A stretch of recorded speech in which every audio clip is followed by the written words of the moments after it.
ஆன்மீக தமிழ் அன்பர்களே நண்பர்களே, உங்கள் அனைவருக்கும் தமிழ் யூடியூப் சேனலின் இனிய தமிழ் வணக்கம். தாய்மொழியால் இணைவோம், தாய்மொழியை வளர்ப்போம். வாழ்க தமிழ், வளர்க தமிழ். சாணக்கியர் தனது சாணக்கிய நீதியில் ஒரு வசனத்தில் லக்ஷ்மி தேவி வசிக்கும் இடத்தை பற்றி குறிப்பிட்டுள்ளார். சாணக்கியர் குறிப்பிடும் இந்த இடங்களில் செல்வத்திற்கு பஞ்சம் இருக்காது. அத்தகைய வீட்டில் உள்ளவர்கள் ஒருபோதும் வறுமையை எதிர்கொள்ள மாட்டார்கள். லக்ஷ்மி தேவி எப்பொழுதும் வசிக்கும் இடங்கள் எவை என்று இந்த பதிவில் தெரிந்து கொள்வோம், வாருங்கள். புத்திசாலிகள் உள்ள வீடு. சிலர் முட்டாளாக இருந்தாலும் புத்திசாலிகள் போல் நடிக்கிறார்கள் என்கிறார் சாணக்கியர். அப்படிப்பட்ட வீட்டில் லக்ஷ்மி தேவி வசிக்க மாட்டார். கற்றறிந்த மற்றும் நல்லொழுக்கமுள்ள மக்கள் மதிக்கப்படும் இடத்தில் லக்ஷ்மி தேவி வசிக்கிறார்.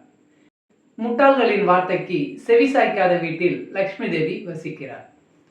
முட்டாள்கள் அல்லது அவர்களின் முட்டாள்தனமான வார்த்தைகளை நம்புவதன் மூலம் இலக்கை நோக்கி செல்வோர் ஒருபொழுதும் வெற்றியை அடைய முடியாது என்று சாணக்கியர் கூறுகிறார். நீங்கள் வாழ்க்கையில் வெற்றி பெற விரும்பினால் முட்டாள்களின் அறிவுரையை ஒருபொழுதும் பின்பற்றக்கூடாது. ஆனால் அறிவுள்ள ஒருவரின் அறிவுரையை தாராளமாக பின்பற்றலாம். சரியான பாதையில் தனது இலக்கை அடையும் நண்பருடன் லக்ஷ்மி தேவி எப்பொழுதும் மகிழ்ச்சியாக இருப்பார். தானியம் நிறைந்திருக்கும் வீடு. சாணக்கியரின் கூற்றுப்படி லக்ஷ்மி தேவி உணவு பற்றாக்குறை இல்லாத வீட்டில் அல்லது தானியங்கள் நிறைந்த வீட்டில் வசிக்கிறார். தானிய களஞ்சியங்களில் தானியங்கள் தீராத வீடுகளில் அன்னபூரணி மற்றும் லக்ஷ்மி தேவியின் அருள் எப்பொழுதும் நிலைத்திருக்கும்.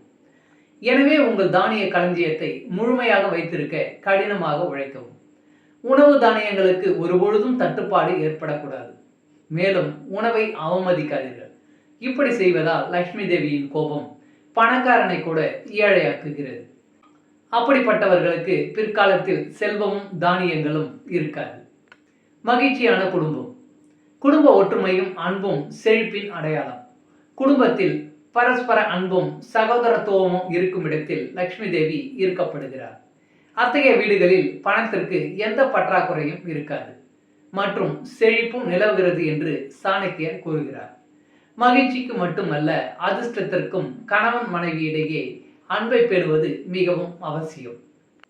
கணவன் மனைவிக்குள் அன்பு இல்லாத வீட்டில் அடிக்கடி பிரிவினை, சண்டை சச்சரவுகள் ஏற்படும்.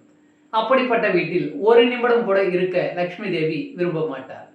லக்ஷ்மி தேவி அன்பும் நல்லிணக்கமும் நிறைந்த வீட்டை விரும்புகிறார். குடும்ப உறுப்பினர்களுக்கு கணவன் மனைவிக்கும் இடையே அன்பு இருந்தால் அந்த வீட்டில் பிரச்சனைகள் வராது. அத்தகைய வீட்டில் நிறைய அமைதி இருக்கும். மேலும் அந்த வீடுகளில் லக்ஷ்மி தேவி எப்பொழுதும் வசிக்கிறார்.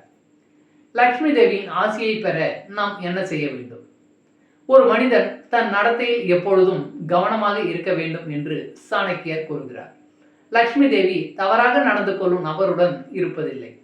செல்வத்தின் தெய்வமான லக்ஷ்மி தேவி மிகவும் நிலையற்ற தன்மை உடையவர். இதனால் தான் அவர் நீண்ட நேரம் ஒரே இடத்தில் தங்குவதில்லை. அத்தகைய சூழ்நிலையில் ஒரு நபர் ஒவ்வொரு சூழ்நிலைக்கும் ஏற்ப தயாராக இருக்க வேண்டும். பணத்தை முறையாக கையாளுவதில் அறிவு இருக்க வேண்டும். இந்த குணம் இல்லாதவர்கள் வீட்டில் செல்வம் நீண்ட காலம் நிலைக்காது. ஒருவர் தனது குணத்திற்கும் கவனம் செலுத்த வேண்டும். சாணக்கியரின் கூற்றுப்படி லக்ஷ்மி தேவி ஒருபொழுதும் கோபமான நபரின் அருகில் நிற்க மாட்டார். யாரையும் அவமதிக்க கூடாது. மற்றவர்களை அவமானப்படுத்துபவர்களுக்கு அல்லது அப்படிப்பட்ட உணர்வுகள் உள்ளவர்களுக்கு வாழ்க்கையில் துரதிர்ஷ்டம் ஏற்படும். இனியும் தொடரும் சாணக்கிய நீதி. நன்றி.